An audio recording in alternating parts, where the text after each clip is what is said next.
কারো খাপছাড়া কথার শান্ত কণ্ঠে শুনে সবাই পেছনে তাকালো। আফরান দুহাত পকেটে গুজে দাঁড়িয়ে আছে, পরনে প্রতিদিনের মতোই কোট প্যান্ট টাই। আয়ুষ আফরানকে দেখে বোধহয় নাখোশ হলো। প্রেমা সামিরা অবাক, এখানে আফরান ভাইয়ের বিয়েতে আসবে, যা কল্পনার বাইরে ছিল। প্রেমা সামিরা বসা থেকে উঠে দাঁড়িয়ে গেল। ভাইয়া, আপনি সত্যি এসেছেন? বিশ্বাস হচ্ছে না। বসুন না এখানে। সোফা দেখিয়ে ইশারা করে কথাটা বলল সামিরা। আফরান কারো দিকে না তাকিয়ে সোজা আরিয়ার সামনে আসলো। আরিয়া থরথর করে কাঁপছে। সকালের জন্য নিশ্চিত আবারও কপালে দুঃখ আছে।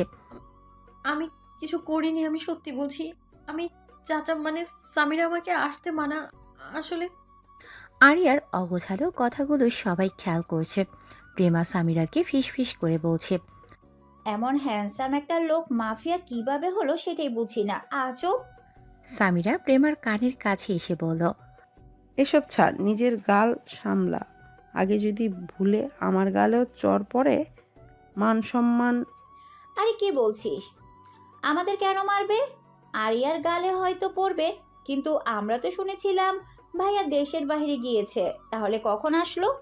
এসব ভাবনা বন্ধ কর, আর বাকি সিন দেখ। আয়ুষ আফরানের কাছে এসে বলল। এখানে আসার পারমিশন তোকে কে দিয়েছে? আফরান আরিয়ার দিকে তাকিয়ে বাঁকা হেসে আয়ুষের উত্তরে বলে। আয়ুষ, তুই এখনো বাচ্চা মানুষ, শুধু শুধু বড়দের মাঝে আসিস না। আমি এসেছি নাকি তুই আসছিস? আরিয়াকে মারার চিন্তা বাদ দে। অকারণে শুধু কেন মারিস মেয়েটাকে? আর তাছাড়া আমার ফিয়ন্সি এখন ও, সো ডোন্ট টাচ।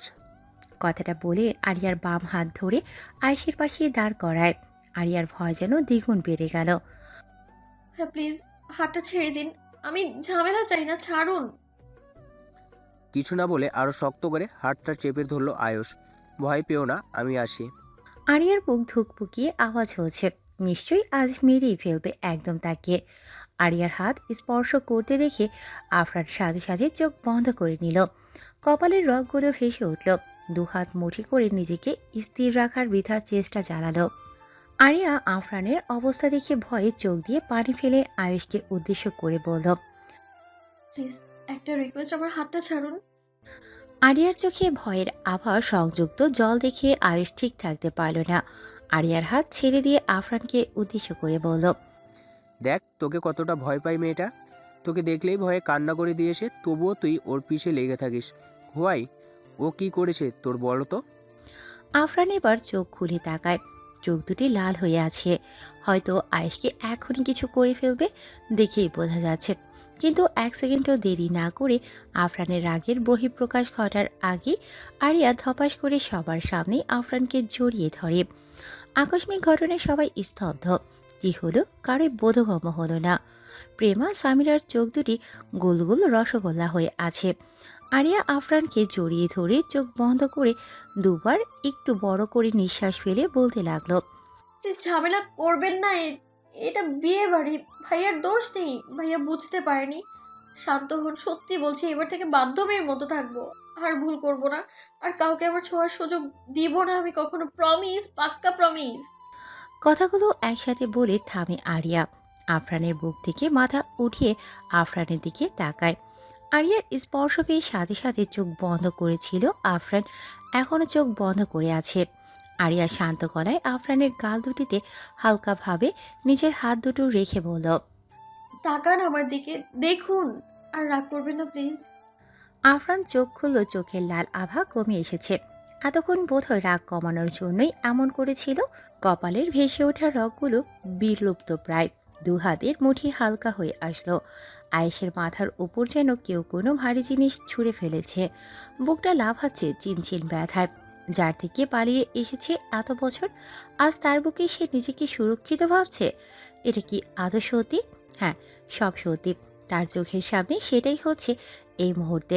আয়েশ এক হাতে বুকের বাম পাশটায় নিজেকে সব শক্তি দিয়ে ধরল। প্রেমা সামিরা হতাশ, খুবই হতাশ। এটাও সম্ভব, সত্যিই সম্ভব। যার নামে সারা বছর খারাপ কথা শুনেছে, আজ নিজেই তার মাঝে নিজেকে হারিয়েছে। তাছাড়া যাকে কন্ট্রোল করা কারো পক্ষে সম্ভব নয়, তাকেই আরিয়া দুটি কথায় থামিয়ে দিল। Very interesting. দুজনের মুখ হা হয়ে আছে এখনো। আফরান আরিয়ার দিকে তাকিয়ে দু হাতে আরিয়াকে কোলে তুলে নেয়। এই রুমটা এখন আমার চাই। আফরানের কথায় আয়ুষ স্তব্ধ হয়ে রুম ছাড়ল। প্রেমা সামিরাও দেরি করল না। আফরান আরিয়াকে প্রথমে ওয়াশরুমে নিয়ে গিয়ে আয়ুষের স্পর্শকৃত হাতটায় পানি দিয়ে নিজ হাতে স্লাইড করে ধুয়ে দিয়ে বেরিয়ে আসে। তারপর খাটের উপর শুইয়ে দিয়ে দরজা আটকিয়ে এসে আরিয়ার পাশে বসে মাথায় হাত বোলালো। আরিয়া ভয়ে এখনও কাঁপছে। আফরান বিরক্ত কণ্ঠে বলল, এইভাবে কাপাকাপির কি আছে? যখন অবাধ্য হও তখন খেয়াল থাকে না কি করছো? আরিয়া কিছু বলল না। বলেছিলাম না সকালে না আসতে? শরীর কতটা দুর্বল হয়েছে তুমি জানো? তবু আসলে, আর অন্যের ছোঁয়া হাতে। আরিয়া আফরানের কথা শেষ করতে না দিয়ে বলল, আমি ইচ্ছে করে দেইনি তো, আপনি দেখলেন না। সত্যি বলছি, আমি অনেকবার নিষেধ করেছি। আবার তর্ক করছো? তোমার সাহস হয় কিভাবে আমার উপরে কথা বলার? আমি এমনিতেই অনেক সাহসী। হয়েছে, এখন চুপ করে একটু ঘুমাও। আর এটা খোলো, ঘেমে গেছো অনেক, পরে আবার অসুস্থ হয়ে যাবে।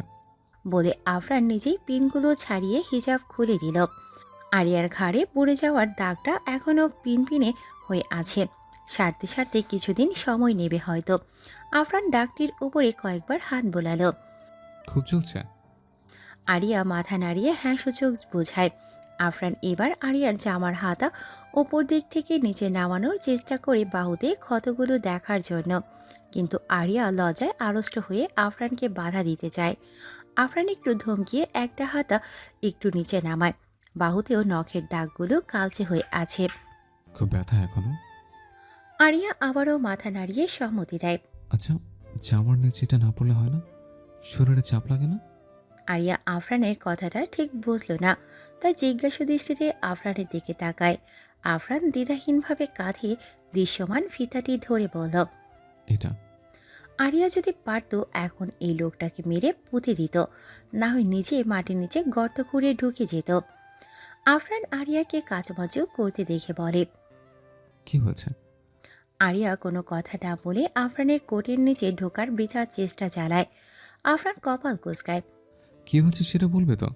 আমি কি খুব বেশি লজ্জার কথা বলে ফেললাম? আরিয়া চোখ বন্ধ করে আফরানের কোটের উপর দিয়ে পেট বরাবর মুখ লুকালো। আফরান এক প্রকার বিরক্তি নিয়ে নিজের কোটটা খুলে নিয়ে আরিয়াকে উঠিয়ে নিজের উড়ুতে বসিয়ে বলল, কিভাবে কাবু করতে হয় সব শিখে আছে দেখছে। আরিয়া কথা না বলে আফরানকে জড়িয়ে ধরল। কি করেছি? আফরান কথা না বানিয়ে আরিয়ার মাথায় হাত বুলিয়ে দিতে লাগলো। হলুদের অনুষ্ঠান চলছে, গান বাজছে বক্সে, নাচের জন্য ছেলে পুলে আনা হয়েছে। সামিরা স্টেজে বসে আছে, পাশে প্রেমা আছে। আরিয়া একটু আগে ঘুম থেকে উঠে এখন রেডি হচ্ছে। সবাই তো শাড়ি পরেছে, কিন্তু আমার ভাগ্যটাই খারাপ যে শাড়ি কিনেও পরতে পারছি না, শুধুমাত্র ওই মাফিয়াটার জন্য। সব দোষ ওই মাফিয়াটার। কিছু হলেই মারতে হবে, কিছু হলেই আঘাত করবে। সারা শরীরটা আঘাতের চিহ্ন দিয়েছে। শাড়ি পরলেই তো ছোট হাতের ব্লাউজ দেখা যাবে আঘাতের চিহ্ন, আবার গলায়ও আছে, সব দেখা যাবে। কথাটা ভেবে ঠোঁট ভেঙে কান্না করে দেয় আরিয়া। কারো হালকা ধ্বনি পায়ের শব্দে পেছন ফিরে তাকায়। নাবিল দাঁড়িয়ে আছে, হাতে একটা নীল রঙের লেহেঙ্গা নিয়ে। আরিয়া চোখ মুছে বলে, জি ভাইয়া, কিছু বলবেন? আসলে আমি জানি তুমি হলুদ শাড়ি পরতে পারবে না। কিছু মনে না করলে এটা পরতে পারো, ফুল হাতা আছে, আর ইচ্ছে করলে ওড়নাটা দিয়ে গলা ঢেকে রাখতে পারবে। আরিয়া আশ্চর্য হয় যে উনি কিভাবে জানলেন। নাবিল হেসে বলল, আরে এভাবে তাকিয়ে আছো কেন? বোনের বিয়ে কার কিভাবে সমস্যা হচ্ছে সবটাই তো দেখতে হবে, তাই না? আমার নতুন ড্রেস আছে, এটা লাগবে না, অন্যটা পরে নিব আমি। কেউ কিছু দিলে ওটা গ্রহণ করতে হয়, জানো না? বলে খাটের উপর লেহেঙ্গাটা রেখে দিয়ে রুম থেকে বেরিয়ে যায় নাবিল। আরিয়ার কিছু না ভেবে এটাই পরে নেয়, হালকা মেকআপ করে নেয়। আয়নাতে নিজেকে একবার দেখে নিয়ে লজ্জায় লাল হয়। দ্বিতীয়বার তাকানোর ফুসরত হয়নি আর। আরিয়াকে সিঁড়ি বেয়ে নামতে দেখে সবাই ওদিকেই তাকিয়ে রয় হাঁ করে। বড়রাও তাকিয়ে আছে। লাল নীল বিভিন্ন কালারের লাইটের মাঝে সাদা ফোকাস বাতিটা এই মুহূর্তে তার উপরেই আছে। সবার দৃষ্টি আরিয়ার দিকে। বিষয়টা বুঝতে পেরে কাচুমাচু করে কিছুটা। নীল ড্রেসে আরিয়াকে পুরোই নীল পরি লাগছে। প্রেমা সামিরাকে বলল, দেখ, ঢঙ্গি আসছে। হলুদ শাড়ি পরতে ওর নাকি চুলকানি আছে, তাই এটা পরেছে। যাই বলিস আরিয়া, কে কিন্তু সত্যি খুব সুন্দর লাগছে। জাফর এগিয়ে এসে বলল। বাহ, আজ আমার মামুনিকে তো একদম নীলপরি লাগছে। জাফরের মুখে প্রশংসামূলক শব্দ শুনে আরিয়া স্মিত হাসল। আরিয়া এসে সোফার এক কোণে বসে একটু দূরে থাকা কিছু ছেলে আরিয়াকে এখানে বসতে দেখে জায়গা থেকে উঠে আরিয়ার পাশ ঘেঁষে বসার চেষ্টা করে। আরিয়া ব্যাপারটা ভালো চোখে দেখেনি, তাই এক মুহূর্ত আর এখানে না বসে উঠে গেল জায়গা থেকে। ছেলে দুটিও উঠে আরিয়ার পিছু নিল। পেছন থেকে একটা ছেলে আরিয়াকে লক্ষ্য করে বলল। এই নীলপরি সিঙ্গেল নাকি? অবশ্য সিঙ্গেল হলেও আমাদের কোনো আপত্তি নেই। আরিয়া কথাটা শুনে একটু ভয় পায়, তাই চাচার পাশের চেয়ারটায় গিয়ে বসলো। ছেলে দুটিও আরিয়ার পেছনের চেয়ারটায় বসলো। কিছুক্ষণ পর দুজন ছেলের একজন পেছন থেকে আরিয়ার পিঠে হাত দেওয়ার উদ্দেশ্যে হাত বাড়াতে যায়। দূর থেকে প্রেমা বিষয়টা লক্ষ্য করে জলদি করে এসে একটু আস্তে করে দুটো ছেলেকে উদ্দেশ্য করে বলে উঠল। এটাতে হাত বাড়িয়ে নিজের প্রাণ হারানোর ইচ্ছা করো না। প্রেমাকে পাশে দেখে আরিয়া একটু স্বস্তি পেল যেন। ছেলে দুটির একজন বলে উঠল। এই মেয়ে তুমি কে? কাবাব মেয়ে হাড্ডি হইও না। ভালোর জন্য বললাম, ভালো লাগেনি। ওকে, দাও হাত। আগে 4-5টা দেখে তারপর দাও, ওকে? না হলে আগামী 10 মিনিট বেঁচে থাকার নিশ্চয়তা আমি তোদের দিতে পারছি না। অযথা এদের সাথে কথা কেন বলছিস? তুই জানিস এরা কি করেছে? দেখছি কখন থেকে পিছু নিচ্ছে, তাই চাচার সাথে এসে বসলাম। কিন্তু চাচাকে বলার সাহস পাচ্ছি না, গানের আওয়াজে চাচা শুনবে না। ওরা পেছন থেকে তোকে টাচ করার চেষ্টা করেছিল, সেটা জানিস? হোয়াট? আমি ওইখান থেকে দেখছিলাম তোকে। এরা ফলো করছে তোকে। ঝামেলা করে লাভ নেই, চলো অন্য কোথাও যাই। আমি স্টেজে গেলে ভাইয়া বকবে জানি, তাই যাচ্ছি না। কোন ভাইয়া? ও আচ্ছা, আমি তো ভুলে গেছিলাম। আপনার মিস্টার মাফিয়া তো আপনার ভাইয়া। তোমরা কিন্তু বাড়াবাড়ি করছো। আর তোমাকে না যেতে বললাম এখান থেকে, যাচ্ছ না কেন? So funny. আচ্ছা, আপনারা এখানে কার কি হন? আমার বাবার বন্ধু, বিয়ের কন্যা তথা বইয়ের বাবা। গুড, কিন্তু আপনারা কি জানেন আমরা কারা? বইয়ের বান্ধবী হবে আর কি। গুড, বাট সবটা জানেন না। চুপচাপ এখান থেকে চলে যান, না হলে পরে আফসোস করবেন। কি করবে তুমি? হ্যাঁ, এতটুকু মেয়ে মুখে এত বড় কথা। আমরা তোমার পিছনে আসিনি, নীলপরির পিছনে এসেছি। তুমি এখান থেকে চলে যাও। জানি, কিন্তু আপনাদের নীলপরি তো বিবাহিত। আরিয়া অবাক হয়, পার্শ্বে চুপ করে দেখছে প্রেমা হয়তো পিছু ছাড়ানোর জন্যই বলছে তাই। আমাদের কোনো সমস্যা নেই, বিয়ের পরও এরূপ তো আর যায়নি। প্রেমা কিছুটা বিরক্ত নিয়ে শেষে জাফর চাচাকে ডেকে বলল। চাচা, এই ছেলে দুটো কখন থেকে ডিস্টার্ব করছে? জাফর প্রেমার আওয়াজ পেয়ে এদিকে ফিরে বলল। কি হয়েছে এখানে? তোমাদেরকে তো ভদ্রঘরের সন্তান মনে হয়, এখান থেকে চলে যাও। ছেলে দুটি অপমান বোধ করে চেয়ার ছাড়ে। জাফর হেসে বলল। কোনো সমস্যা হলে জানিও মামুনি। আরিয়া মাথা নাড়ল। রাত অনেকটাই হয়ে গেছে, এখনো অনুষ্ঠান চলছে। সামিরা স্টেজ ছেড়েছে, ওইখানে বসে থাকতে ভালো লাগছে না আর তার। কিন্তু এসেও শান্তি পেল না। মা খালামণিরা ডেকে নিয়ে গেল, এখন হলুদ দেবে। হই হুল্লোড় সব রকম মজার মধ্যেই শেষ করলো হলুদ লাগানো শেষ করে সামিরাকে গোছলে পাঠালো। সামিরা ঘরে গিয়ে চমকে ওঠে। আর হাত পা ছিঁড়ে দিয়ে ঘুমিয়ে আছে। প্রতিটা রুমে রুমে মানুষ হয়তো খালি না পেয়ে এখানে শুয়েছে। আয়েশ এত বছর ধরে এ বাড়িতে আছে, কখনো অন্য নজরে তো সামিরা তাকে দেখেনি। তাহলে এই 2 দিন ধরে কি হয়েছে কি তার? হঠাৎ করে দুপুরের কথা মনে পড়ে। আরিয়া আফরান যে একে অপরকে ভালোবাসে, এতে কোনো সন্দেহ নেই। কিন্তু অবাক করা বিষয় হচ্ছে আফরান ভাইয়াও কারো প্রেমে পড়েছে সেটা। কিন্তু আয়াস ভাইয়া তো সেই কত বছর ধরে আরিয়াকে পছন্দ করে, তার অপেক্ষায়। আচ্ছা, ওনার কি কষ্ট হচ্ছে না? হবেই তো, এত বছরের ভালোবাসা হারালে কে না কষ্ট পাবে। তাই তো সারাদিন তার দেখা পাইনি। বাড়িতে যে ছিল না সেটা সামিরা বুঝতে পেরেছিল, কারণ বিকেলবেলা সারা বাড়ি খুঁজেছিল এক পলক দেখার আশায়। কখন আসলেন তিনি? এসেও অনুষ্ঠানে যাননি কেন? থাক, আর কিছু এখন না ভাবি। কি অবস্থা হয়ে আছে শরীরে, গোসলে যাই। বলে কাবার থেকে ড্রেস নিয়ে ওয়াশরুমে চলে গেল। সুন্দরী, এখন তুমি কি করবে বলো? এখন কে বাঁচাবে তোমায়? আরিয়া সোফায় বসে জুসটা হাতে নিয়েছিল। প্রেমা একটু আগে উপরে গেছে, আমাকে বসতে বললো।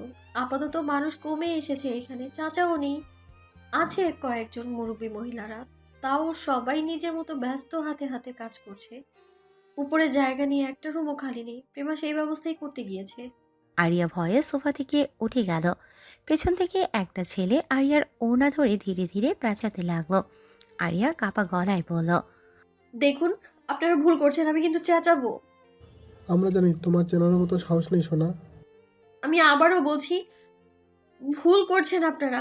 আমার বয়ফ্রেন্ড যদি দেখে এভাবে আপনাদেরকে মেরে ফেলবে তাহলে। তার মানে তুমি বিবাহিত নও? গুড। আচ্ছা শোনো, যেহেতু তুমি বিবাহিত নও, তোমার বাড়িতে বিয়ের প্রস্তাব পাঠানোই যায়, তাই না? আরিয়া কাঁপছে, ভয়ে চারদিকে দেখছে, আজ ভীষণ করে কাউকে খুঁজছে। আমার ওড়নাটা ছাড়ুন, নয়তো সমস্যা হবে আপনাদের। নিজেরা তো মরবেন, আমাকেও মার খাওয়াবেন। আরিয়ার কথার রেশ টেনে কেউ বলল, গুড, সবটা আগেই বলছেন ওর জন্য। কালারিং বাতির জন্য চেহারা স্পষ্ট না হলেও আওয়াজ শুনে আরিয়া স্বস্তির নিঃশ্বাস ছাড়ে। কিন্তু মুহূর্তেই আবার আরেকটা ভয়ে আরিয়ার শরীর কাঁপে। নিশ্চয়ই আজকেও কপালে মায়ের আছে ভেবেই বলে উঠল, বিশ্বাস করুন, আমি এখানে চুপচাপ বসেছিলাম, শুধু কিছু করিনি আমি। পাশে থাকা ছেলেটি দাঁড়িয়ে বলল, এই শালা মাঝখানে কোথা থেকে আসলি? যত সব আজাইরা পেঁচাল। মালটারে যতক্ষণই একলা পাই তখনই একটার পর একটা জুটে। আফরান হেসে বলে, ভাই বিশ্বাস কর, মালটা একদম হেব্বে, টেস্ট করে দেখতে পারিস। আমিও করেছিলাম, কিন্তু কি জানিস, ভিটামিন ছাড়া তো তাই একটু কম মিষ্টি। আফরানের কথা ঠিক একটু আগে গান বক্স অফ করায় পুরো রুমে তার আওয়াজ আসলো। রুমের লাইট জ্বলে উঠল, এখন সব স্পষ্ট দেখা যাচ্ছে। কি সব বলছেন ভাইয়া? আপনিও এদের মতো? ছেলে দুটি আফরানকে দেখে চমকে ওঠে, হাত থেকে ওনাটা হালকা হয়ে আসে। পাশের ছেলেটি বলল, বস, আমার আরিয়া অবাক হয়। ড্রয়িং রুমে এই মুহূর্তে যারা উপস্থিত সবার দৃষ্টি আফরানের ওপর। আফরান এখানে এসেছে যেন স্বপ্নের মতো। কম বেশ এখানে আফরানকে সবাই চেনে, কিন্তু সে যে এখানে আসবে কেউ ভাবেনি।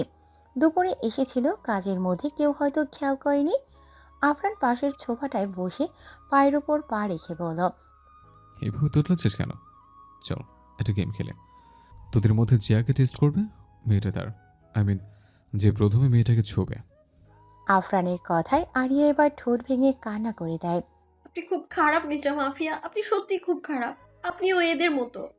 ছেলে দুটি আফরানের কথায় যেন সাহস পায়। তারা ভাবছে হয়তো মেয়েটার সাথে আফরানের কোনো অঙ্ক আছে, তাই নিজের হাতে না করে ওদের দিয়ে করাতে চায়। সত্যি বলছেন স্যার? একবার কথা দুবার বলতে পছন্দ করি না। যে ছেলেটার হাতে আরিয়ার ওড়না পেঁচানো ছিল, সে ছেলেটা বাঁকা হেসে এক হাতে আরিয়ার দিকে বাড়াতে গেলে শব্দ উচ্চারণ করে সবাই দেখছে এখানে কি হচ্ছে। আসলে এটা যে হবে কেউ হয়তো ভাবেনি। ছেলেটা যে হাতে স্পর্শ করতে চেয়েছিল ওই হাতের আঙুলগুলো একটাও এই মুহূর্তে জোড়া লাগানো নেই। আফরান সোফায় বসে থেকেই কোটের নিচ থেকে ছোট্ট একটা ধারালো ছুরি বের করে ছুঁড়ে মারে। সাথে সাথে ছেলেটার আঙুলগুলো আলাদা হয়ে যায়। পাশে থাকা ছেলেটা ভয়ে হাঁটু গেড়ে বসে তোতলাচ্ছে। আরিয়া ঠিক বুঝলো না কি হলো সবটা। কয়েক সেকেন্ড থেকে চিৎকার করে সেখান থেকে গিয়ে হাসিনা বেগমের পিছনে লুকায়। সবাই ভয়ে জড়সড়ো হয়ে আছে। তারা এতদিন টিভিতে নিউজ দেখেছে আফরান চৌধুরী এটা করেছে ওটা করেছে, কিন্তু আজ সামনে থেকে দেখছে। তোরা জানিস আজ তোরা কোথায় হাত দিয়েছিস? ও, আফসোস হচ্ছে? মেয়েটা বারবার বলছিল তোদেরকে বাঁচানোর জন্য, কিন্তু তোরা বুঝছিস কই? আমার তো কিছু করার নেই, তাই না? আফরান যে ছেলেটার আঙুল কেটে দিয়েছিল ও ছেলেটাকে ইশারা করলো ছুরিটা দিয়ে যেতে। ছেলেটা ভয়ে কাঁপতে কাঁপতে ছুরিটা উঠিয়ে আফরানের সামনে নিয়ে এসে বলল, আর হবে না স্যার, ভুল করে ফেলেছি, আমরা বুঝতে পারিনি। ছেলেটার বুক থেকে রক্ত পড়ছে। ছুরিটা ঠিক বুক বরাবর বসিয়ে আফরান বলল, ও সরি রে, আসলে বুঝতে পারিনি, সামান্যতে মরে যাবে। বলে ডেভিল হাসি দিয়ে পেছনে তানভীরকে ইশারা করলো কি জানি। তারপর তানভীর কাকে যেন কল করলো। আফরান তানভীরকে উদ্দেশ্য করে বলল। আর ওইটাকে যা ইচ্ছা কর, তোর ইচ্ছা। বলে আফরান উঠে দাঁড়ালো। মিনিটের মাথায় দুজন বলিষ্ঠ লোক এসে ছেলে দুটোকে নিয়ে গেল আর জায়গাটা আগের মতো পরিষ্কার করে গেল। প্রেমা সামিরা সারা বাড়ি নিস্তব্ধ পেয়ে বারান্দায় এসে দাঁড়িয়ে নিচের সবটাই দেখেছে এতক্ষণ। জাফর এসে আফরানের গালে চড় বসালো হঠাৎ। আফরান কিছু বলল না, শুধু বাঁকা হাসলো। তোর কি গুন্ডামি খুন খারাপি নিত্যদিনের অভ্যাস হয়ে গেছে? জানোয়ার হয়ে যাচ্ছিস দিন দিন। মন বলতে কিছু আসে তোর? আমি তোকে জন্ম দিয়েছি, এটাই আমার ভুল। তোর মতো ছেলেকে আগেই গলা টিপে মেরে ফেলা উচিত ছিল। তখন যেহেতু মারতে পারোনি, এখন বলে লাভ নেই। তখন তো মারতে নিষেধ করিনি, কিন্তু এখন মারতে পারবে না। আমার বেঁচে থাকা ভীষণ জরুরি। বলে আফরান উপরে প্রেমা সামিরার দিকে তাকিয়ে বলল। ওটাকে নিয়ে জ্ঞান ফেরাও, নাহলে নিঃশ্বাস আটকে এমনিতেই মারা যাবে। বলে আফরান ড্রোম ছাড়ল। আফরানের কথার মানেটা তখন প্রেমা সামিরা না বুঝলো। খানিক বাদে যখন তারা হুঁশে ফিরে সবার দিকে তাকায় তখন বুঝতে পারে, কারণ আরিয়া সবার পিছে বেহুশ হয়ে পড়ে আছে। হয়তো চোখের সামনে এমন খুন খারাপই কখনো দেখেনি বিধায়। আয়স ছাদের উপর দাঁড়িয়ে নিজের সাথে নিজে কথা বলছে। আজ সে নিজের ওপর বড্ড অভিযোগ করছে উপরওয়ালার কাছে। কেন ভাগ্য এমন? আমার যেটা ভাবি ঠিক সেটার উল্টো কেন হয়? কেন আমি চেয়েছিলাম তাকে? আমার চাওয়াটাই ভুল নাকি আমার ভালোবাসাটা? নাকি আমি তাকে ভালোবাসিনি ঠিক মতো? আমার ভালোবাসাটা নাকি কম ছিল? তার চোখে কেন পড়েনি? নাকি আমি নিজেই দেখতে ব্যর্থ হয়েছি? ভাবনার বেঘাত ঘটিয়ে পেছন থেকে হঠাৎ কেউ একজন বলে ওঠে। স্যার, আপনার সাথে কিছু কথা বলার ছিল। আয়ুষ পেছনে ফিরে তাকায়। সমবয়সী একজন ছেলে। জি বলুন। আর আপনাকে তো ঠিক চিনলাম না। আমাকে না চিনলেও চলবে, আগে বলুন এদেরকে চিনেন তো? বলে হাতের ফোন থেকে কিছু ছবি দেখালো। আয়ুষ স্বাভাবিক শরীর সঙ্গে সঙ্গে বিগড়ে যায়, মাথায় রক্ত গরম হয়। মুহূর্তে ছেলেটার কলার ধরে বলে। How dare you! এগুলো কে? এগুলো আপনার ফোনে কিভাবে আসলো? ননসেন্স! ছেলেটা ভিড়িনি হাসি দিয়ে বলে। কুল কুল, ঠান্ডা হন সাহেব। মাত্র তো দেখলাম, কিছুই তো বলিনি এখনো। হু আর ইউ? কে আপনি? এভাবে কথা বলছেন কেন? ছবিগুলো কে তুলেছে? ছেলেটা আয়ুষের হাত কলার থেকে ছাড়াতে ছাড়াতে বলে। এত উত্তর দিতে পারবো না, আগে শুনেন। আপনার কাছে দুইটা অপশন আছে। এক, আপনি নিজে গিয়ে বিয়ে করতে চাইবেন। দুই, নয়তো ছবিগুলো সবাইকে দেখিয়ে বাধ্য করব বিয়ে করতে। এখন যেইটা আমনের মন চাইবো সেইটা বাছাইয়া নিতে পারেন। আয়ুষ হাতের তর্জনী আঙুলটা লোকটার চোখের সামনে ধরে বলল। How dare you! এত সাহস হয় কিভাবে আপনার? ভদ্রভাবে কথা বলুন, আমার বোন হয়। ছেলেটা আয়ুষের আঙুল নিচে নামিয়ে দিয়ে বলল। সাহেবের কথা কইবেন না একদম। আমি গেলাম আপনার দুইটা অপশান থেকে একটা বেছে নিতে। আমি মনে করি প্রথমটাই বেছে নেবেন, দ্বিতীয়টা সম্মানে লাগবে। আপনার পাতা বোনের দিকে সমাজ আঙুল তুলবে। বলে লোকটা হেলতে দুলতে গান গাইতে গাইতে ছাদ থেকে চলে গেল। আয়েশের মাথার উপর দিয়ে সবটা গেল। সেদিন তো বাইরে কেউ ছিল না, কখন নাকি আমিই দেখিনি। কি করব আমি? এটা কিভাবে সম্ভব? ওর তো আজ বিয়ে, মাথায় কাজ করছে না কিছু। একটু পর আননোন নাম্বার থেকে মেসেজ এলো। আয়ুষ চেক করে ওই ছবিগুলো তার কাছে পাঠানো হয়েছে। আয়েশের মাথা পাগল হয়ে যাচ্ছে। কি হচ্ছে এসব? এরা কারা? আমার পিছে এভাবে কেন লেগেছে? এসব করে ওদের কি লাভ? সামিরাকে পার্লারের মহিলারা সাজিয়ে দিচ্ছে। প্রেমাকেও একটু হালকা মেকআপ করাচ্ছে, কিন্তু আরিয়া বলল নিজের হাতে সাজবে। এত ঘন মেকআপের পছন্দ না।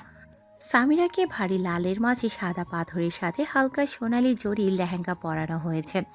বেশ সুন্দর দেখাচ্ছে। আজ বোধহয় সামিরাকে অন্যান্য দিনের থেকে একটু বেশি মোহনীয় লাগছে।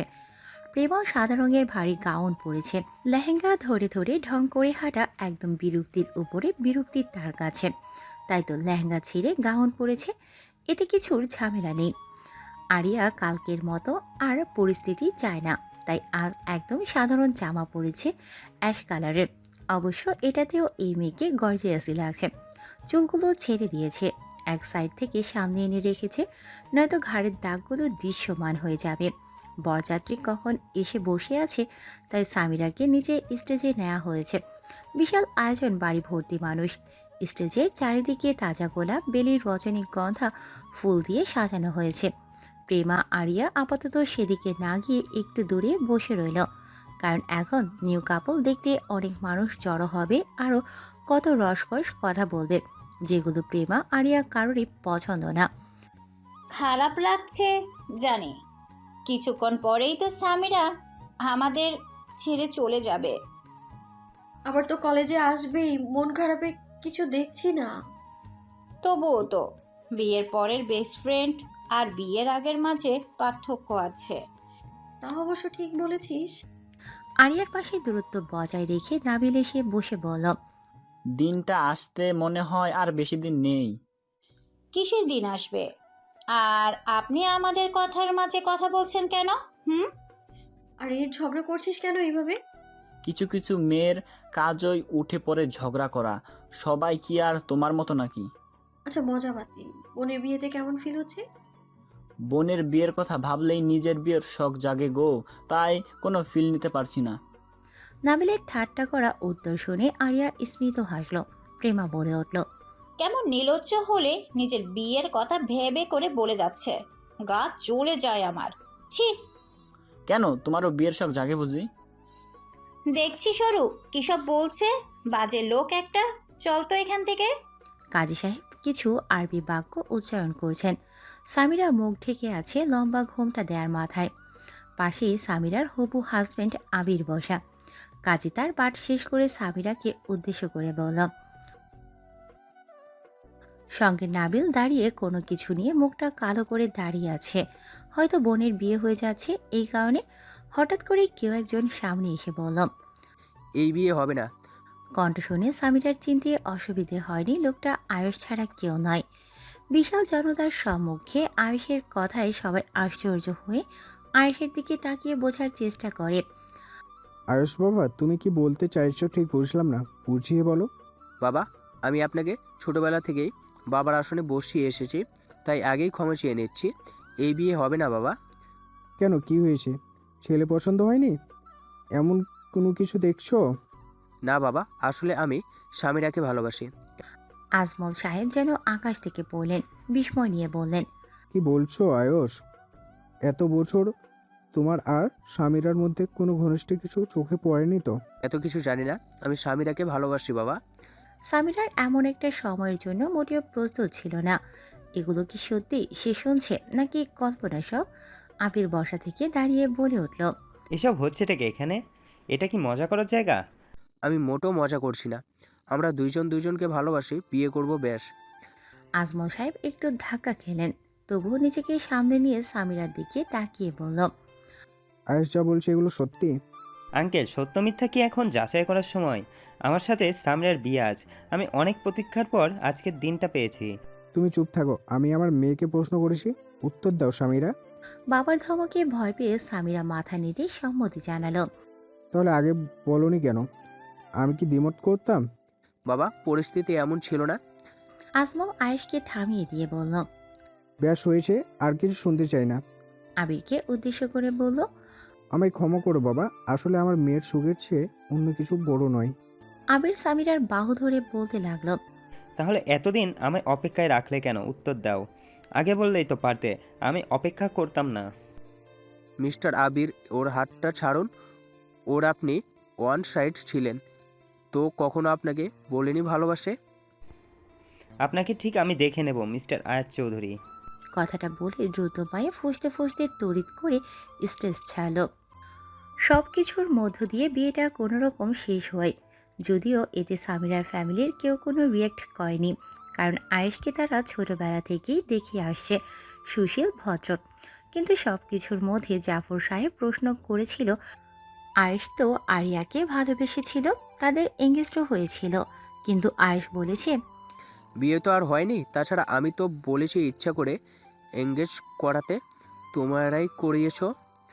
আয়েশের উত্তর পেয়ে সবাই চুপসে যায়। তারপর ঠিকভাবে সামাজিক ও শরীয়তি নিয়মেই বিয়ে করে রেজিস্ট্রি সম্পন্ন হয়। যদিও অনেকের অনেক রকম ইচ্ছে ছিল আয়েশের বিয়েটা নিয়ে, কিন্তু শেষটা এমন হবে কেউ বুঝতে পারেনি। এই মুহূর্তে সামিরা চৌধুরী বাড়িতে আয়েশের রুমে ইয়া বড় ঘোমটা দিয়ে বসে আছে। সব কিছুই স্বপ্ন মনে হচ্ছে তার। ইচ্ছেটা যে এভাবে পরিপূর্ণ হবে সে নিজেও জানত না। আয়াস ভাইয়া কি আদৌ সত্যি তাকে ভালোবাসে? ওই কখনো তো বোঝা যায়নি। ভাইয়ার মুখে তো সবসময় আরিয়ার নামটাই শুনে এসেছি। তাহলে এমন কি হলো যে হঠাৎ বিয়ের আসরে গিয়ে বলল আমায় বিয়ে করবে, আমায় ভালোবাসে? বিভিন্ন ধরনের প্রশ্ন মাথায় দলা পাকিয়ে ঘুরছে সামিরার মাথায়। বিয়েটা যেহেতু এমনভাবে হয়েছে, জাফর সাহেব ছোট বড় সবাইকে বলে দিয়েছেন যেন কেউ কোনো উল্টো পাল্টা মজা দুষ্টুমি আজ যেন না করে। আর তেমনই কেউ নেই। প্রেমা, আরিয়া আর সামিরার সাথে নাবিল এসেছে। আর পাশের বাড়িঘর থেকে কয়েকজন ছোট ছেলে মেয়ে এসেছে বউ দেখতে। এমনভাবে চৌধুরী বাড়িতে বিয়ে হবে হয়তো কেউ ভাবেনি। তাই কয়েকজন বয়স্ক মহিলাও এসেছে। কিন্তু আয়ুষ এই মুহূর্তে বাড়িতে নেই। কোথায় আছে সেটাও জানে না কেউ। ছোটরা অনেকক্ষণ বাসর গেট ধরে দাঁড়িয়েছিল, কিন্তু জাফর সাহেব তাদেরকে বললেন, তোমার এখানে থেকে লাভ নেই, আজ এসব মজা করো না। বলে তিনি নিজে এদের হাতে কিছু টাকা তুলে দেয়াতে সবাই খুশি মনে নিজের মতো চলে যায়। আসলে জাফর সাহেব জানেন বিয়েটার মধ্যে কোনো রহস্য অবশ্যই আছে। তিনি আয়েশকে ভালো করে চেনেন। সেই থেকে আরিয়াকে মন প্রাণ দিয়ে আগলে রাখছে। হঠাৎ করে সামিরাকে ভালোবাসে বলাটা তার কাছে ঠিক ক্লিয়ার মনে হলো না। তাই তিনি আপাতত বিয়েটা নিয়ে এত মাতামাতি করাটা পছন্দ করছেন না। অনেক রাত হয়ে যাওয়াতে পাড়ার মহিলারা চলে গেছেন। আয়েশকেও দেখার আশায় এতক্ষণ বসেছিল, কিন্তু আয়েশ না আসাতে ভেবেছে হয়তো কোনো কাজে আটকে গেছে। আয়েশ খুব পরিশ্রমী, সেটা সবাই দেখেছে ছোটবেলা থেকেই। আয়েশের ব্যাপারে সবার যেমন অনেক ভালো ধারণা, ঠিক আফরানের ব্যাপারে ততটাই উল্টো। তারা মনে করে চৌধুরী বাড়ির বড় ছেলের মতো এত খারাপ মানুষ আর দুটো হয় না। সারাদিন মারামারি খুন খারাপি নিয়ে পড়ে থাকে। আয়ুষ এসেছে মাত্র সারা বাড়ি নিস্তব্ধ হয়ে আছে, সবটা অন্ধকার। হয়তো ইচ্ছে করে দেরি করেছে। এসে ঘরে ঢুকে কোনো দিকে না তাকিয়ে ওয়াশরুমে ফ্রেশ হতে চলে গেছে। সামিরা এতক্ষণ বসেই ছিল, কিন্তু কখন যে ঘুমিয়ে পড়ল সেটা নিজেই জানে না।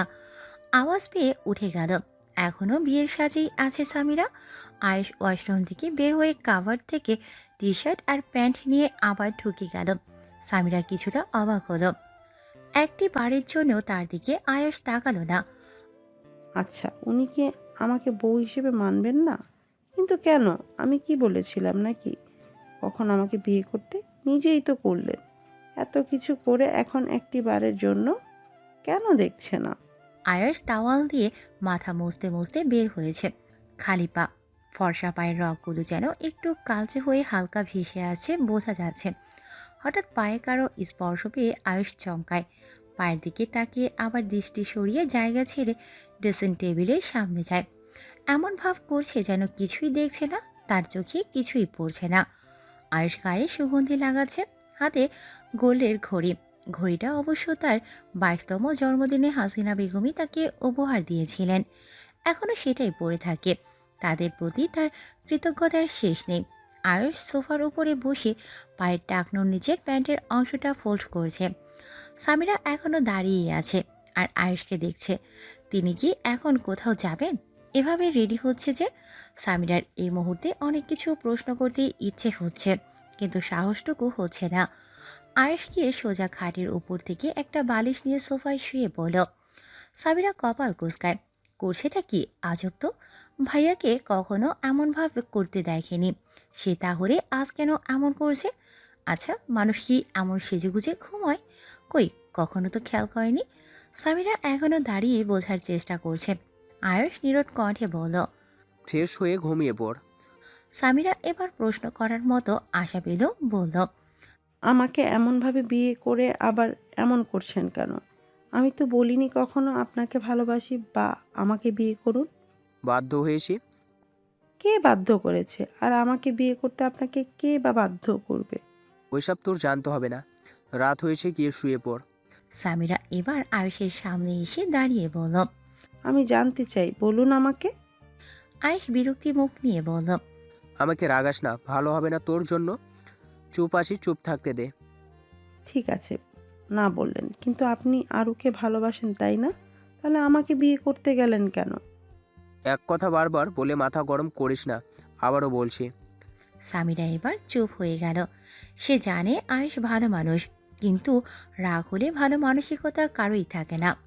ঠিক আছে, কিছু জিজ্ঞেস করব না। আপনি খাটে গিয়ে ঘুমান, আমি এখানে ঘুমাতে পারবো। লাগবে না, কথা বাড়াস না। ফ্রেশ হয়ে আস, ঘুমানোর আগে লাইট অফ করে দিস। আর তুই লাইট অফ করে ঘুমাতে ভয় পেলে ল্যাম্পটা জ্বালিয়ে নিস। আমি আলোতে ঘুমাতে পারি না। বলে চোখের উপর হাত রাখলো আয়েশ। সামিরাও কথা না বাড়িয়ে ফ্রেশ হতে চলে গেল। সকালবেলা সবাই বসে আছে খাবার টেবিলে। আরিয়া মাত্র সিঁড়ি দিয়ে নামছে। সামিরা লতার সাথে মিলে নিজে হেল্প করার চেষ্টা করেছে। জাফর যদিও নিষেধ করেছিল, কিন্তু সামিরা বলেছে আজ শুধু দেখবে, আর তাছাড়াও তো ও কিছু পারে না, পাশে থাকবে, ও রান্নাবান্না শিখতে চায়। জাফর আর কিছু বলেননি। টেবিলে বসে আছে জাফর, আয়েশ, প্রেমা, নাবিল, সামিরা। সামিরা আয়েশের পাশের চেয়ারটায় আর জাফরের পাশেরটায় প্রেমা বসে আছে, পরেরটায় নাবিল। আরিয়া এসে আয়েশের পাশের চেয়ারটায় বসলো। প্রেমা হঠাৎ দাঁড়িয়ে বলল, আজব তো, আমি চাচার সাথেই বসবো। বলে উঠে গিয়ে আরিয়ার পাশে বসলো। প্রেমার কথায় জাফর আওয়াজহীন হাসলেন। তুই ওখানে ছিলি বলে এখানে বসেছি, নয়তো আমি চাচার সাথেই বসতাম। বলে উঠে গিয়ে প্রেমার জায়গাটায় বসলো। আসছে, উঠলি কেন তখন? এখন তুই জিরো। ভেঙচি কাটলো। আরিয়া প্রেমা মুখ কুঁচকে আর কিছু না বলে খাওয়া ধরলো। সবাই একসাথে থাকলে দুষ্টামি হয়, কিন্তু একসাথে থাকা যায় না। উফ, ভাল লাগে না। কেন? তোমার ইচ্ছা হলে এখানে থেকো, সমস্যা কোথায়? তোমারই তো বাড়ি, আমার আরেকটা ছেলেও তো তুমি। তা অবশ্য আঙ্কেল ঠিকই বলেছেন। এখন তো আয়ুষ সামিরা কেউ বাড়িতে থাকবে না, আমি একা চিপায় পড়ে গেলাম আর কি। তাই এখন বেশিরভাগ সময় বোধহয় আপনার মাথায় চেপে যাবো। জাফর হাসল। আয়ুষ সামিরার কথা ছাড়া খাচ্ছে। তা ওদের মুখে কথা নেই কেন? আরিয়ার কথায় সবাই ওর দিকে জিজ্ঞাসু দৃষ্টিতে তাকালো। নতুন বউ নতুন বরদের কথা বললাম। সামিরা আরিয়ার কথায় কাশতে লাগলো। তোর আবার জাক্কাই ধরলো নাকি? আমার বোন লজ্জায় মরে যাচ্ছে, ছেড়ে দে। সামিরা এবার আর লজ্জায় আড়ষ্ট হলো। আয়ুষ কপাল কুঁচকায় নাবিলকে। তা এভাবে কেন দেখছিস আমাকে? ফাঁকি দিয়ে আমার বোনের সাথে কবে থেকে প্রেম করছিলিস? আয়েশের বোধ হয় কথাটা পছন্দ হয়নি, তাই কথাটা বাড়িয়ে খাবার ছেড়ে উঠতে গেলেই স্বামীরার শাড়ির কুচিতে পা লিগিয়ে পড়তে যায়। একেই বলে ভালোবাসার বন্ধন। আমার জীবনে যে কবে এমন বন্ধন হবে। একদম বাজে কথা বলবি না। কি করছো তোমরা? আয়স, খাবার শেষ করে ওঠো। আমার আর ইচ্ছে করছে না। বলে উপরের দিকে পা বাড়ায়। শেষের সিঁড়িতে কারো সাথে ধাক্কা খেতে গিয়েও পিছিয়ে আসে। আফরান দাঁড়িয়ে আছে কপাল কুঁচকে। আয়েশ আফরানকে দেখেও ইগনোর করার মতো পাশ কেটে চলে যেতে নেয়। আবার কি ভেবে যেন আফরানের সামনে দাঁড়িয়ে বলে, জিতে গেছি তাই না? এবার শান্তি পেয়েছিস? আফরান কপাল কুঁচকায়। এমন ভাব করছিস যেন কিছুই জানিস না। পুরো গেমটা তো তুই খেলেছিস তাই না? কি ভেবেছিস বুঝবো না কিছু? শোন, যেটা করেছিস না, একদম বাজে ধরনের গেম ছিল। এটার হিসাব তোকে দিতেই হবে। টেবিলে সবার নজর এদিকেই তাক করা। সবাই ঠিক বুঝেছে না এখানে কি হচ্ছে। আর আফরান যে বাসায় আছে সেটাও কারো জানা নেই। এদের মধ্যে আবার কি ঝামেলা হলো কারো বোঝার বোধগম্য হলো না। আরশ আর কিছু না বলে উপরে চলে গেল। আফরান আরশের কথাগুলো শুনেও কোনো রিয়্যাক্ট করলো না। মনে হলো যেন এমনটা হবে সেটা সে জানত। কিন্তু এই মুহূর্তে আফরানের দৃষ্টি আরিয়ার দিকে। আফরানকে এভাবে তাকিয়ে থাকতে দেখে আরিয়া একটু জোর করেই দাঁত বের করে হাসার বৃথা চেষ্টা চালালো। হাসির থেকে মুখে ভয়ের ছাপটাই বেশি। আফরান এখনও তাকিয়ে আছে। জাফর বুঝতে পারে আরিয়ার মাথা নিজের বুকে নিয়ে বলল, ভয় পাস না মা। আর আরফান, তুমি শোনো, যখন তখন বাড়ি আসো বা যাও তাতে আমার কোনো মাথা ব্যথা নেই, কিন্তু বাড়িতে ঝামেলা করার চেষ্টা করো না, নয়তো বাড়িতে আসা তোমার জন্য অফ হয়ে যাবে। আফরান জাফরের কথা শুনল কি শুনল না বোঝা গেল না। সে আরিয়ার দিকেই তাকিয়ে আছে। আরিয়া আবার ভয়ের চোটে ভ্যা ভ্যা করে কান্না করে দিল। প্রেমা সামিরা ভয়ে ঢোক গিলছে। এখন কি আবার মারবে আরিয়াকে? এটা কোন ধরনের ভালোবাসা? সারাদিন শুধু আঘাত দেবে। নাবিল যেন কিছু দেখছে না, শুনছে না। সে এক ধ্যানে খাবার খাচ্ছে। এভাবে মেয়েটাকে ভয় দেখিয়ে কি মজা পাও তুমি? বলবে আমায় সে তোমার কি করেছে? যাও এখান থেকে বেরিয়ে যাও। আফরান হাতে কোট ঝুলিয়ে সিঁড়ি থেকে নামছে। আরিয়া আরো ভয় পেয়ে চোখে জল নিয়ে বলল, আমি কিছু করিনি তো, আমি সত্যি বলছি। জানি মামুনি তুমি কিছু করনি, কেঁদো না, এইটার কাছে যাওয়ার কোনো দরকার নেই, আর ভয় পাবে না, আমি আছি তো। আরিয়া জাফরের কথা শোনো না, সে কেঁদেই যাচ্ছে। আফরান কপাল কুঁচকে টেবিলের সামনে আরিয়ার সামনে বরাবর চেয়ার নিয়ে বসলো। সবাই অবাক হলো, বিশেষ করে জাফর। এত বছরে কখনো আফরানকে এখানে আসতে দেখেনি, আজ নিজে এসেই বসে আবার খাবার চাইল। লতা ভয়ে কাপা গলায় বলল। আফরান আরিয়ার প্লেটের দিকে একবার চোখ রেখে বলল, হালুর সাথে পাউরুটি আর চিকেন। জি স্যার, এক্ষুনি দিচ্ছি। বলে লতা এক দৌড়ে কিচেনে গেল। জাফর অবাক হলো, কারণ আফরান হালুয়া তো খায় না কখনো। ছোটবেলায় যখন জোর করতো ওর মা, তখন তো খেত না। আর পাউরুটি তো ওর জীবনের শত্রু, এটা খেলে ওর বমি আসে। জাফরের স্পষ্ট মনে আছে সেটা। আরিয়া কান্না অফ করে আপাতত মূর্তির মতো বসে আছে।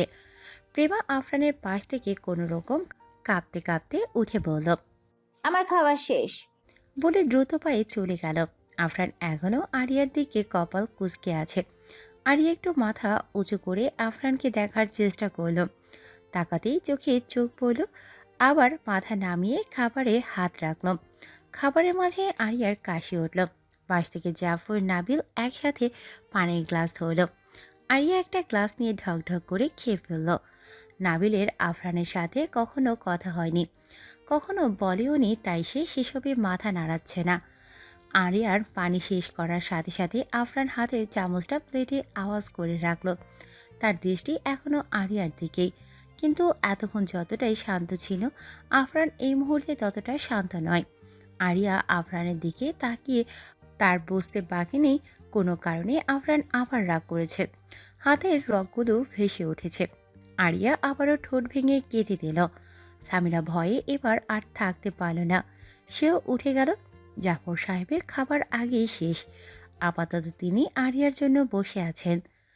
কি হলো আবার, কাঁদছিস কেন? তোকে মারবে না, আমি আসি তো, বললাম। আরিয়া কাছে আওয়াজ করে, তুমি এখান থেকে খাবার শেষ করে চলে যাও। মেয়েটা তোমাকে ভয় পাচ্ছে, এভাবে তাকিয়ে আসো কেন? হ্যাঁ, তোমার কি বিবেক বুদ্ধি নেই? আসলে চাচা আমি ঠিক বুঝতেছি না, আরিয়া বারবার কেন কেঁদে উঠছে এভাবে। তেমন কিছু না বাবা, তুমি যাও। নাবিল কিছু না বলে উঠতে যেতেই আফরান খাবার প্লেটটা নিচে ছুঁড়ে ফেললেন। ব্রো কিছু হয়েছে? আফরানের চোখ লাল হয়ে গেছে মুহূর্তেই। আফরান চেয়ার থেকে উঠে দাঁড়ালো। আরিয়া চাচাকে খামছে ধরে আছে। হচ্ছেটা কি আফরান? খাবার জিনিসগুলো এভাবে ফেললে কেন? খাবার তো আজ খারাপ হয়নি। আফরান দাঁতে দাঁত খিচে শান্ত কণ্ঠে বলে, খারাপ হয়নি, কিন্তু খুব তিতে হয়েছে। এসবের মানে কি? খাবার তিতে কেন হতে যাবে? অন্য কারো মুখে আমার জিনিসের নাম নেওয়াটাও আমার পছন্দ না। বলে টেবিলের উপর ফুলদানি থেকে ছুরিটা নিয়ে হাতে খিচে ধরল। রক্ত ক্রমাগত হচ্ছে টেবিলের উপর। জাফর চেয়ার ছেড়ে আফরানের কাছে গিয়ে হাত থেকে ছুরিটা ফেলার জন্য বলছে, পাগল হয়ে গেছো তুমি? এভাবে নিজের ক্ষতি করার মানে কি? এটা রাখো বলছি। আফরান আরিয়ার দিকে তাকিয়ে আছে এখনো। জাফর ধমকিয়ে বলতে শুরু করলেন, সামান্য খাবার দিতে হয়েছে বলে এমন করবে তুমি? তুমি কি পাগল? এটা ফেলো হাত থেকে, রক্ত পড়ছে দেখছো না? ফেলো বলছি। আফরানের মুখে কোনো কথা নেই। বাড়ির সার্ভেন্টরা এক একজন ভয়ে কাঁপছে। লতা তো ভয়ে কান্না করে দিয়েছে। আজ বুঝি তার রক্ষে নেই। খাবারটা তো সেই বানিয়েছে। আরিয়া কাঁদছে, খুব ভয় পাচ্ছে। পাশে প্রেমা এসে আরিয়াকে ধরে ফিসফিস করে বলল, তুই কি অবুঝ? আমি উপর থেকে দেখছি ভাইয়া নাবিল ভাইয়ার জন্য জেলাস হচ্ছে। তুই একে তো নাবিল ভাইয়ার পাশে বসেছিস, তার উপর নাবিল ভাইয়ার দেওয়া গ্লাসটাই পানি খেলি, আর খেয়াল করিসনি তোর হাতটা ভাইয়ার হাত ছেয়েছিল। এখন আবার নাবিল ভাইয়া তোর নাম ধরে কথা বলছে, যেটা ভাইয়া সহ্য করতে পারছে না। আরু কিছু কর, নয়তো শরীরের সব রক্ত এখানেই ঝরে মরে যাবে বেচারা। আরিয়ার কান্না অফ হয়ে গেল মুহূর্তেই। আরিয়া বাকরুদ্ধ। সামান্য এটাতে এমন করবে, সে এটা তার মাথায়ও আসেনি। কি করবে এখন সে? তার কথা কি শুনবে? আচমকা আরিয়া চেয়ারে বসে ডোন্ট কেয়ার ভাব নিয়ে দীর্ঘশ্বাস ফেলে বলল, চাচা আমার আইসক্রিম খেতে ইচ্ছে করছে। সকাল সকাল আইসক্রিম, তাও অসময় অবদার। মামুনি, তোমাকে পরে। আরিয়া জাফরের কথা শেষ করতে না দিয়ে বলল, আমার খুব জ্বর। সেদিন তোমার ছেলে আমায় মেরেছিল, কিন্তু তোমাকে বলিনি। পরে জ্বর উঠেছে, এখনো ভালো হয়নি, কিন্তু তবুও আমার আইসক্রিম খেতে ইচ্ছে হচ্ছে। আমি খাবো, সেটাও এখন। কোনো কথা শুনবো না আমি। আরিয়ার চোখের কোণে জল ছল ছল করছে, কিন্তু মুখে অ্যাটিটিউড প্রকাশ করছে। আফরান হাতের ছুরিটা ফেলে চেয়ার ছেড়ে আরিয়ার পাশে দাঁড়িয়ে বলল, কি বললি? আইসক্রিম খাওয়াচ্ছি তোকে আইসক্রিম? আমাকে রক্তাক্ত অবস্থায় ফেলে তোর খাওয়ার ইচ্ছে জেগেছে? বলে আরিয়ার বাম হাত শক্ত করে ধরে টেনে ওপরে নিয়ে যেতে লাগলো। আরে করছেনটা কি? ছাড়ুন আমায়। আমি আপনাকে ছুরি বসিয়েছি নাকি? আপনি নিজেই তো নিজেকে আঘাত করলেন। আমার কেন দোষ দিচ্ছেন? আজব। ছাড়ুন আমাকে, আমি আইসক্রিম খাবো। সবাই অবাক দৃষ্টিতে তাকিয়ে আছে। প্রেমা মিটিমিটি হাসে। এদের ধারা সব সম্ভব। কোনটাকে কি দিয়ে সামলে নিল আরু, হাজব। চাচা কি হচ্ছে এখানে? আমি কিন্তু কিছুই বুঝতেছি না। আজকেও মেয়েটাকে সামনে থেকে বাঁচাতে পারলাম না, কিন্তু মেয়েটার হাতটা অনেকখানি কেটে গেছে, তাতেও যেন কিছুই হয়নি। এত পাথর কেন ওর মন? চাচা চিন্তা করো না, আরও না হয় 2-4টা চর খাবে, কিন্তু তোমার ছেলে রক্ত ছড়া তো অফ হয়েছে, তাই না? সেটা কিন্তু আরুর বোকামোর জন্যই হয়েছে। জাফর কি যেন ভাবতে লাগলো। আরে কি করছেন কি? ছাড়ুন বলছি।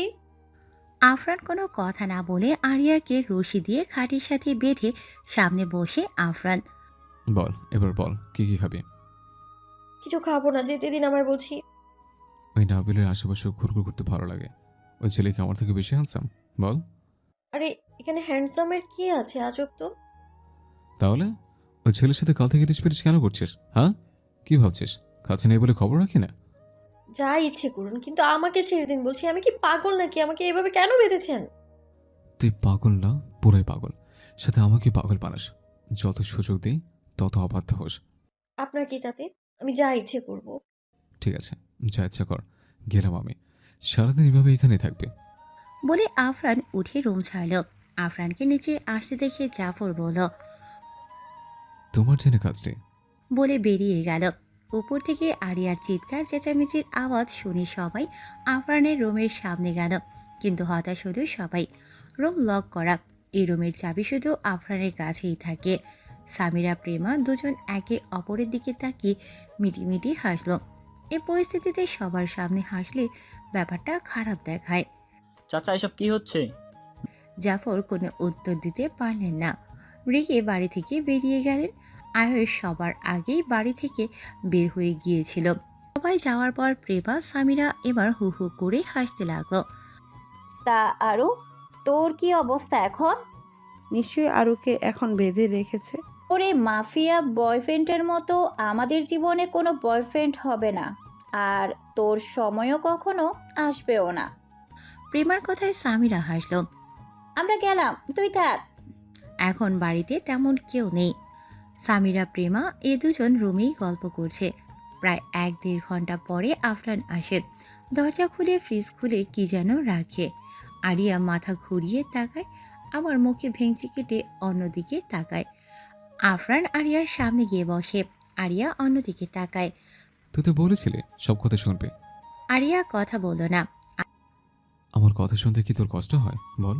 আমি বলেছিলাম সব কথা শুনবো, কিন্তু আপনার মন পড়ে আপনাকে বুঝবো সেটা তো বলিনি। আফরান কপাল কুঁচকায়। আমি যেতে দিন, ভালো লাগছে না আমার। আমার যখন ইচ্ছা যেতে দিব, তোর কথা শুনতে আসেনি। বলে আরিয়ার কপালে হাত রাখলো। হাত নামিয়ে কপাল কুঁচকে বলে, তুই তখন বলেছিস জ্বর, আমি তো জ্বরে ছিটে পড়েও দেখছি না। আরিয়া ভয়ে ছোটার চেষ্টা করে মিথ্যে বলেছে। এটা বুঝতে পারলে আবার মার খাবে। আফরান কপাল কুঁচকে বলে, মিথ্যা বলেছিস কেন? আমার নামে মিথ্যা বলে লাভ কি তোর? বলবো, আগে হাতটা খুলে দিন। আমার উপরে কথা বলে সাহস কোথায় পেলি? আসমান থেকে। এখন আবার ছেড়ে দিন। আফরান এবার বিরক্তি নিয়ে আরিয়ার হাত পা খুলে দিল। আরিয়া খাট থেকে নামতে নেয়। আফরান পেছন থেকে এক হাত দিয়ে আরিয়ার পেট চেপে ধরে বলে, বারবারই করো না, চুপচাপ বসে থাকো, নয়তো। আরিয়া ভয়ে চুপ করে আবার খাটের উপর এসে বসল। আমাকে এভাবে শাস্তি দিয়ে কি পান আপনি? অযথা কাউকে শাস্তি কেন দেবো আমি? আমার কি সময়ের দাম নেই? দোষ করলে অবশ্যই শাস্তি পাওয়া উচিত, তাই না? আমি কিছু করিনি তো। আচ্ছা, তাহলে আমি করেছি। হ্যাঁ, আপনি তো করেছেন। আফরান কপাল কুঁচকায়। তখন টেবিলে এভাবে রক্ত ঝরালেন কেন? বলে আফরানের বাম হাতটা নিজের হাতের তালুতে নেয়। উফ, দেখুন কি হয়েছে। আমাকে শাস্তি দেওয়ার হলে আমাকে দেবেন। আমি কি নিষেধ করেছি? আমার উপর রেগে নিজেকে শাস্তি দেওয়ার মানেটা কি? আমার কষ্ট হয় না? আফরান আরিয়ার দিকে অবাক চোখে তাকায়। ওয়েট। বলে টি টেবিলের উপর থেকে ফার্স্ট এড বক্সটা নিয়ে আফরানের হাতে ব্যান্ডেজ করতে করতে বলে, আপনি খুব খারাপ, জানেন আপনি? জানি। আবার মুখের উপর বলছেন? এত সাহস হয় কিভাবে আপনার? আমার ডায়লগ আমাকে দাও। তাহলে কার সাথে বলবো? আচ্ছা শুনুন, আমি অত বড় হইনি, আপনাকে বোঝার মতো শক্তি আমার নেই। আমাকে সবটা বুঝিয়ে দিবেন। আমি বুঝতে পারি না। তাহলে আমাকে মেরেছেন? আরিয়ার কথাটা আফরানের মাথায় তীব্র আঘাত হানল। সাথে সাথে আরিয়া গলা টিপে ধরে দাঁতের দাঁত চেপে বলল, কেন? আমার কাছে থাকতে তোর অনেক অসুবিধা। অন্য ছেলেদের সাথে তো সারাদিন ঘষাঘষি করিস, তখন থাকতে অসুবিধা হয় না? আরিয়া চোখ থেকে পানি পড়ছে, নিঃশ্বাস আটকে আসছে, কিছু বলতে পারছে না, শুধু হাত দিয়ে আফরানের হাতটা ছাড়ানোর চেষ্টা করছে। যদি থাকতে না চাস জোর করে রাখবো, যদি বাড়াবাড়ি করিস পা কেটে রেখে দেব, বুঝলি? বারবার এক কথা বলতে বলতে আমি বিরক্ত। তোকে আমার কাছে থাকতে হবে, সেটা তুই চাইলেও থাকবি, না চাইলেও থাকবি। কখনো দরকার পড়লে মেরে বডিটা রেখে দেব। বারবার কেন বলতে হবে? তুই কি ছোট, বুঝছিস না কিছু? একদম মেরে দেব, বুঝলি? কি ভাবিস নিজেকে? আরিয়ার চোখ মুখ লাল হয়ে গেছে, নিঃশ্বাসটা এবার বোধহয় বন্ধ হয়ে যাবে। ঠিক সেই মুহূর্তে আফরান আরিয়াকে ছেড়ে দেয়। আরিয়া বোধহয় জীবনের শেষ মুহূর্তে এসে আবার বেঁচে গেছে। জোরে জোরে নিঃশ্বাস নিতে নিতে কাশতে লাগলো। সেকেন্ড কয়েক পর চোখ গেল আফরানের হাতের দিকে। হাত থেকে ব্যান্ডেজের উপর দিয়ে রক্ত গড়িয়ে পড়ছে। আরিয়া কান্নাজড়িত কণ্ঠে বলতে লাগলো, আপনি এমন কেন? নিজের ভালোটা বুঝতে শিখুন। আফরান রক্তাক্ত লাল চোখে তাকায়। আচ্ছা, তোকে ছেড়ে দিলে বুঝছি আমার ভালো হবে? আপনি একটু বেশি বোঝেন ভাইয়া। বলে আফরানের রক্ত পড়া হাতটা ধরতে চাইল, কিন্তু আফরান ধরতে না দিয়ে খাট থেকে উঠে দাঁড়িয়ে দাঁড়িয়ে বলল, ডোন্ট টাচ। বলে যেটা বাধা ছিল ওটাও খুলে ফেলে দিয়ে রুম ছাড়ল।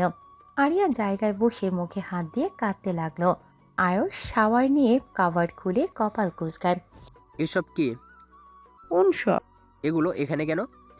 তাহলে আমার একটা এক্সট্রা কাভার আনুন, তাহলে আমার জামা কাপড় এখানে রাখতে হবে না। এগুলো সরাও স্বামীরা। তুমি খুব ভালো করেই জানো আমার এসব পছন্দ না। আমি কি জানি, হয়তো নতুন আমার জন্য এনে দেন, নয়তো এখানেই থাকবে। বাড়াবাড়ি করছো কিন্তু স্বামীরা। কোনটা বাড়াবাড়ি? প্রত্যেকটা ওয়াইফের জামা তো হাজব্যান্ডের সাথেই রাখবে, তাই না? তাছাড়া হাজব্যান্ডের সব কিছুতে ওয়াইফদের অধিকার আছে, তাই নয় কি? আয়ুষ সামিরার দিকে তাকিয়ে সামনে এগোয়। সামিরা ভয়ে পেছনে পা করে যাচ্ছে। সামিরার পিঠ দেয়ালে ঠেকে। আয়ুষ কপাল কুঁচকে এক হাত দেয়ালে রেখে বলে, একটা মারবো, দাঁত সব পড়ে যাবে। একটুখানি মেয়ে হাজব্যান্ড ওয়াইফের কি বুঝিস? হ্যাঁ। সামিরা ভয়ে কাঁপছে। আমি তো, আপনি তো বলেছেন, আমি তো মুখ ফসকে বলে ফেলেছিলাম। রিপিট, কিন্তু তুই কেন বলছিস? আয়ুষের দিকে একটু তাকাচ্ছে না, অন্য পাশে বারবার চোখ ঘুরিয়ে এদিক সেদিক দেখছে। আমি ভেবেছিলাম আপনি। আয়ুষ সামিরার কথা শেষ করতে না দিয়ে বলল, চোখে চোখ রেখে কথা বলার সাহস নেই আসছে ওয়াইফের অধিকার চাইতে। বলে আয়ুষ সামিরাকে ছেড়ে কাভারের কাছে এসে বলল, এগুলো কি করবি তুই জানিস এখানে রাখবি না। সামিরা যেন হাঁপ ছেড়ে বাঁচল। নিঃশ্বাসটা আটকে গিয়েছিল, একটুর জন্য বেঁচে গেছে বোধহয়। আয়ুষ হাতে থাকা টি শার্ট নিয়ে ড্রেসিং টেবিলের সামনে গিয়ে আরেক দফা মাথা গরম হয়। আমার ঘড়িটা কোথায়? এখানে তো রেখেছিলাম। ড্রয়ারে। আয়ুষ এবার সামিরার সামনে গিয়ে বাহু চেপে ধরে বলল, একদম অধিকার নিয়ে কিছুতে হাত দিবি না আমার জিনিসে। আমি কোথায় রাখবো না রাখবো নিজে জানি। তোকে এগুলোতে হাত দিতে কে বলেছে? লাগছে তো, ছাড়ুন বলছি। এগুলো সব অগোছলো ছিল, তাই তো গুছিয়েছি। আয়ুষ সামিরাকে ছেড়ে দিয়ে বলল, নেক্সট টাইম যেন এমন না হয়। বলে ঘড়িটা নিয়ে হন হন করে নিচে গেল। আরিয়া চুপ করে বসে আছে খাবার টেবিলে, অল্প অল্প খাচ্ছে, কি যেন ভাবছে। কি হলো তোর? কখন থেকে দেখছি কি ভেবেই চলছিস? কই কিছু না তো। বলে দ্রুত খাবার শেষ করে সামিরাকে বলল, আজ থেকে কলেজ যাবি না, আর 2 মাস বাকি এক্সামের। বাবা বললে আজ থেকেই যাব। আমি কি নিষেধ করেছি নাকি? যত ইচ্ছা পড়বে, পড়া কমপ্লিট করার আগ পর্যন্ত পড়বে ইচ্ছা হলে। ভাইয়ার অনুমতি নিয়ে যাস তাহলে। আজ যাস না, আমি গেলাম। সোফার ওপর থেকে ব্যাগটা নিয়ে বের হয়ে গেল। নাবিল বাগানে ছিল, আরিয়াকে বাহির হতে দেখা মাত্র বলল। মন খারাপ? আরিয়া একবার নাবিলকে দেখে নিয়ে বলল। না। নাবিল আরিয়ার পাশাপাশি হাঁটছে। তাহলে এমন করে আসো যে? আমার লেট হচ্ছে। বাই বলে দ্রুত পায়ে গাড়িতে উঠল। ড্রাইভার গাড়ি স্টার্ট দিল। অ্যাটিটিউডের ডিব্বা একটা, বাট আই লাইক ইট। বলে বাঁকা হাসল।